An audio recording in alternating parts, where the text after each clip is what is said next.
Hey everybody, it's Michelle with Florida Keys Birding, and today we are talking about the magnificent frigatebirds and what do frigatebirds do during a hurricane.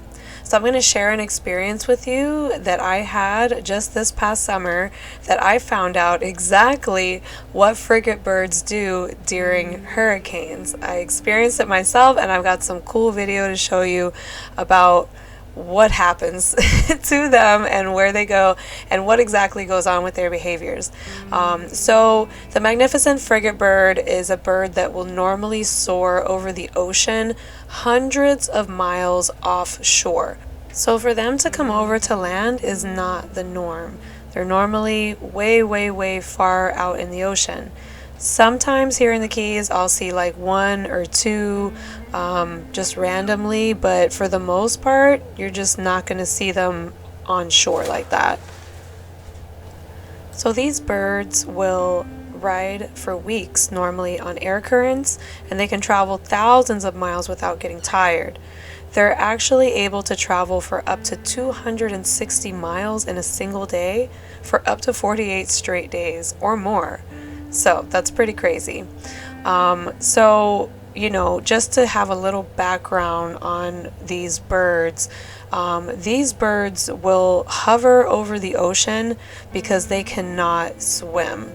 Despite them being a seabird, one thing you will never see is a frigate bird floating on the ocean or just hanging out on top of the water. Their feathers, unlike most all other seabirds, are not waterproof.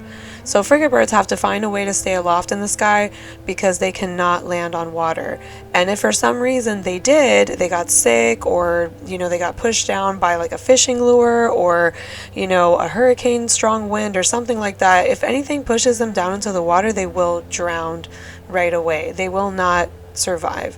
So you may be wondering then, well, if these birds cannot fall into the water, what exactly do they do during hurricanes or strong storms if they're hundreds of miles offshore and they're just out there all the time, and they don't really come on land except to breed? What do they do, right?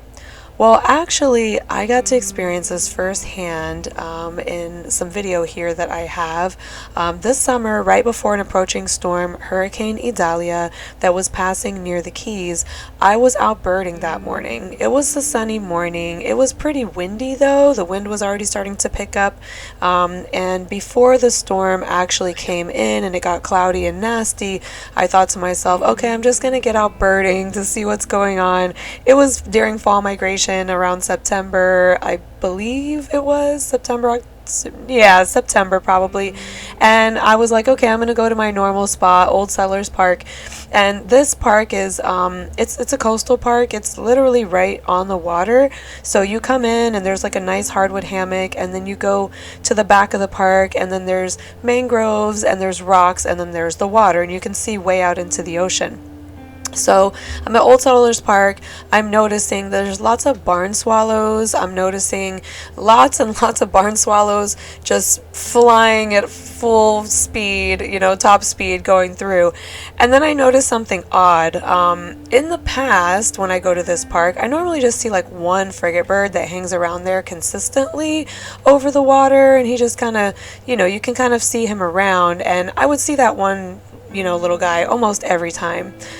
But on this day, it was really strange because as soon as I got over to the park, kind of near the water, but I'm still on the land, there was actually like 8 or 10 frigate birds just hovering over the coastline near land. I didn't really realize what or why this was happening at first. I just thought to myself, well, I guess I'm a lucky duck today. I got like 10 frigate birds just hovering right over me. Let me get some good pictures, right?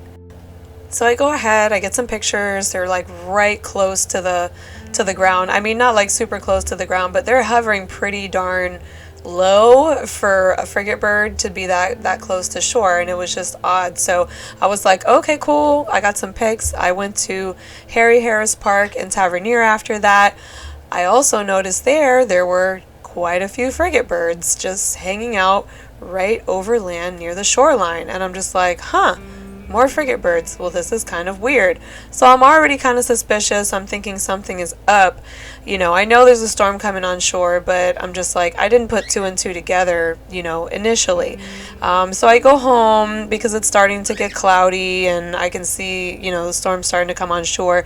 It wasn't a bad one or anything as far as what we were going to get, so I wasn't really that worried about it. So I went home. It starts raining. It starts getting kind of nasty outside. I get settled in for the evening, and then I get a text from one of my friends, and she was like, oh my gosh, you need to get over by the 18-mile stretch right now by Gilbert's Resort. So the 18-mile stretch is, it's the stretch of highway that is literally it's just right over water. I mean, it's just stretch of highway over water. There's like some sawgrass prairie in the beginning and stuff like that, but it's just like a flat road. I mean, it's not a bridge. It's just kind of, a highway, 18-mile highway between Homestead and Key Largo. But once you get towards the Keys, there's some bridges right there. There's a couple of bridges right at the entrance of Key Largo. So she's like, you need to get over by Gilbert's. There's hundreds of frigate birds, not friggin' birds. That's so funny. My daughter calls them friggin' birds because she doesn't realize they're called frigate birds. So yes, there's hundreds of frigate birds hovering over land, and I'm just like, okay, I need to get out there. I need to get some video or pictures of this. I want to see this. So I hop in my car, I put on a hoodie, and it's windy, it's rainy. It's not horrible, so don't freak out. Why are you going out in a hurricane? It wasn't that serious. It really wasn't that bad. It was more like tropical storm-ish. It was just starting, so it was fine. It was only like a few minutes up the road. So I know that's very Florida of me to say that.